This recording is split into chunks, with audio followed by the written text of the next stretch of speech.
Să face curat aici, nu mai. Lasă-mă curățenia, curățenia mai e acum problemă. Uite și tu. Uite și tu, se curentează lumea, mâncați și moare lume. Ia uzi.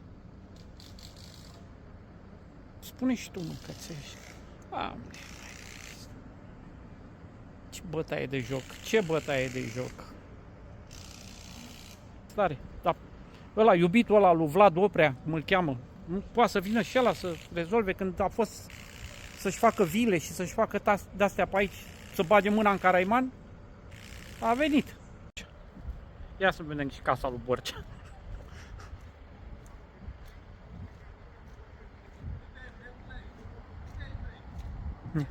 Ia. Ia Borcea, să-ți vezi casa, Borcea. Că ți-au căzut pomii pe casă, Borcea. Nu pom, 7. Ți-au 7, Cristi, 7 pomi ai pe casă. Ca să știi.